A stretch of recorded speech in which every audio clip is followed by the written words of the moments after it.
दोस्तों जय हिंद। कैसे हो? उम्मीद करते हैं आप सब बहुत अच्छे होंगे। आपका स्वागत है अपना YouTube channel am the art classes में। दोस्तों मैंने आपको बताया था, कुछ पता है? तो आपको मैंने बताया था वर्टिब्रेटा अर्थात कशेरुक संबंधी जो जीव है, जंतु है, इसके विषय मैंने आपको काफ़ी चर्चा किया था और इसके सभी प्रकार को मैंने बताया था। और इसमें ये भी बात बताया गया था कि कुछ ऐसे जीव है जो क्या करते हैं, पूर्ण रूप से हर जगह संतुलित रह सकते हैं। तो हम पहला टॉपिक आपको बताया था मछली के विषय में। किसके विषय में? मछली के विषय में, खास करके मत्स्य के। प्लेकोडर्मी का चर्चा हुआ था और उसके उदाहरण के साथ मैंने बताया था। उसके कॉन्ड्रिकथिज बताए थे, ऑक्सीथिज। तो ऐसे कई सारे जीवों का चर्चा हमने किया था। तो वह हो गया मत्स्य का पहला काम मैंने कर चुका हो। ठीक, वर्टिब्रेटा समूह अर्थात कशेरुक संबंधी जो चीजें हैं इस पर मैंने फोकस किया और उस पर आया था पहला मत्स्य का। तो मत्स्य का सारे प्रकार का मैंने चर्चा किया। अब आपका बात आता है दोस्तों जल एवं स्थलचर या एम्फीबिया। दोस्तों एम्फीबिया शब्द का अर्थ ही होता है कि वे जीव जो जल एवं स्थल दोनों जगह क्या कर सकते हैं, निवास करते हैं। तो उसको हम लोग क्या कहते हैं? उभयचर प्राणी कहते हैं। तो उभयचर प्राणी का मतलब ही उभय और अचर, मतलब जल और थल दोनों जगह क्या कर सके, पूर्ण रूप में वो अपना निवास कर सके। तो उसी को हम लोग उभयचर प्राणी कहते हैं। यानी कि वे जीव जो जल और स्थल दोनों में निवास करते हैं, जैसे मेढक, कछुआ, ये सब क्या करते हैं, दोनों जगह निवास कर लेते हैं, चाहे जल हो या फिर स्थल हो। तो दोनों जगह क्या करते हैं, निवास करते हैं। यही कारण है उसका नाम क्या रखा गया, उभयचर प्राणी रखा गया या एम्फीबिया। तो ठीक दोस्तों, तो एम्फीबिया का मतलब अब समझ में आ गया। जल अर्थात स्थल दोनों जगह वो क्या कर सकते, जल एवं स्थल दोनों जगह क्या कर सकते, अपना अनुकूलित हो सके। अब आता उभयचर प्राणी की कुछ विशेषता है। इस वर्ग की जंतु शीत रक्त होते हैं। दोस्तों एक शब्द आया नया पर यहाँ पर बड़ा घुमाने वाला बात। तो शीत रक्त क्या है? शीत रक्त का मतलब ही होता है कि आप कह सकते हैं कि ठंड और गर्मी अपने हिसाब से बैलेंस बना के रखना। ज्यादा ठंड पड़ेगा तो गर्म वाला स्थान ढूंढ लेगा, ज्यादा गर्मी पड़ेगा तो ठंड वाला स्थान ढूंढ लेगा। अपना शरीर को अनुकूलित करने के लिए वो हर संभव को कर लेते हैं। उसका शरीर का टेम्परेचर जो औसत में घटता और बढ़ता रहता है। तो शीत रक्त मैंने यहाँ लिख दिया, आपको शीत रक्त जानने की दिक्कत नहीं होगी। तो कह रहा है कि वैसे जीव जिसके शरीर का तापमान अनुपात में घटता और बढ़ता है। क्या कह रहा है? वैसे जीव जिसके शरीर का तापमान क्या हो, अनुपात में घटता और बढ़ता हो। आप देखे होंगे मेढक, उदाहरण में आप लिख सकते हैं मेढक। दोस्तों मेढक देखे होंगे, अभी बारिश का मौसम जब हो जाए तो क्या करता है, जमीन से वो निकल के टैटू टैटू आवाज करने लगता है जहीं तहीं।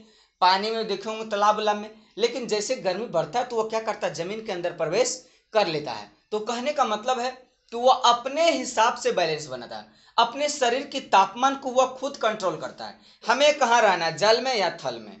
तो वो अपने हिसाब से बैलेंस कर लेता है कि नहीं करता है। तो मेढक इसका सबसे अच्छा उदाहरण हो सकता है। मेढक से ज्यादा और कुछ उदाहरण इसमें नहीं दिया जा सकता है। तो मेढक को आप लोग इस प्रकार के देखें कि बारिश जब होता है तो जगह जगह मेढक का जमावड़ा लगता है। लेकिन बारिश ज्यों खत्म, मेढक का कहानी खत्म।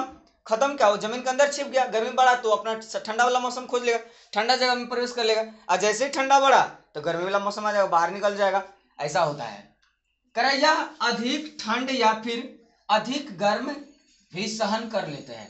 चाहे कितना भी ठंडा रहे, कितना भी गर्मी रहे, ये दोनों सहन करने की क्षमता रखता है, क्योंकि दोनों जगह बैलेंस कर लेता है, ठंड भी और गर्मी भी।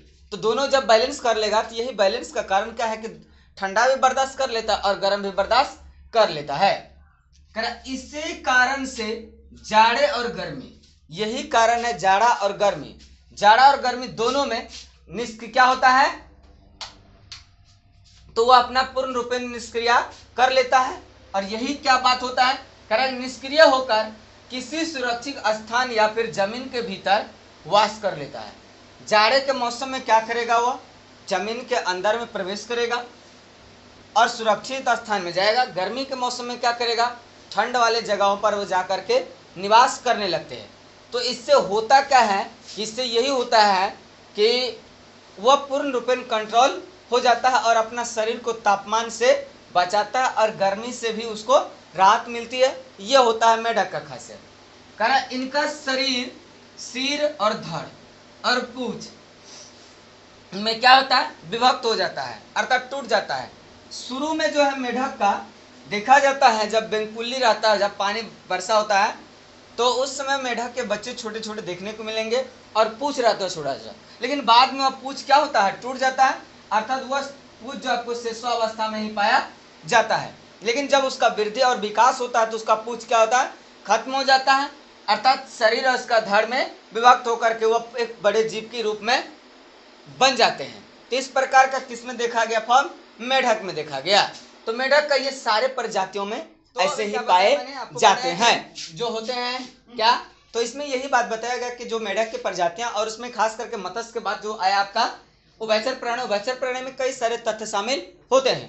दोस्तों इसमें कह रहा है कि इसके शरीर जो होते हैं, खास करके मेढक में, मेढक एक उभयचर प्राणी और इसके शरीर खास करके शरीर में 2 जोड़ी पैर पाए जाते हैं। कितने, इसके शरीर में 2 जोड़ी पैर पाए जाती है। आगे के जो पैर होता है मेढक में, उसमें 4 पैर होते हैं और पीछे वाले जो पैर होते हैं उसमें कितना होता है, 5 अंगुलियां, और आगे वाले पैर में 4 अंगुलियां। तो आप लोग मेढक को देखे होंगे बहुत गौर से, ना होगा तो मेढक को पकड़ के तब देखिएगा, आगे वाला जो पैर होगा उसमें 4 अंगुलियां और पीछे वाला पैर में 5 अंगुलियां रहता है। कारण कि त्वचा पर ग्रंथियां पाई जाती है। इसका जो चमड़ा होता है मेढक का, अर्थात स्किन, इस स्किन पर क्या होता है कि त्वचा पाया जाता है, त्वचा पैदा करें, ग्रंथियां पाई जाती है, लेकिन नहीं पाए जाते हैं क्या, इसमें सल्क नहीं पाए जाते। क्या आप नहीं पाते हैं, सल्क नहीं पाते हैं। सल्क छूट गया आपको, तो सल्क नहीं पाए जाते हैं, लेकिन सल्क नहीं पाए जाते हैं, यह होता है। इसमें शोषण क्रिया गिल अर्थात गलफड़, उसके बाद फेफड़ा, त्वचा, इसके साथ साथ मुख द्वार भी होता है। इसमें जो है इन सारे तथ्य शामिल होते हैं। क्या क्या, सबसे पहले आपका आता है दोस्तों क्या, श्वसन क्रिया के लिए गिल अर्थात गलफड़, फेफड़ा, उसके बाद क्या, त्वचा यानी स्किन, मुख द्वार, इन सब चीजों से क्या होता है, इसका होता है। करा इसमें बाहरी कान अर्थात कर्ण पल्लव, इसमें कोई बाहर से कान नहीं होता है। कभी आप लोग देखे हैं कि मेढक में कान भी होता है, तो मेढक में कान नहीं होता, अगर होता भी है तो वह अंदर से होता है और धमक से हटता है, यह होती है। इसके नेत्रों पर झिल्लियां पाई जाती है। इसके जो नेत्र होगा अर्थात आंख होगा, उस आंख में क्या पाया जाएगा, झिल्ली पाया जाता है। वही झिल्ली के कारण मेढक क्या करते हैं, देख पाते हैं और आगे पीछे भी बढ़ने का काम करते हैं।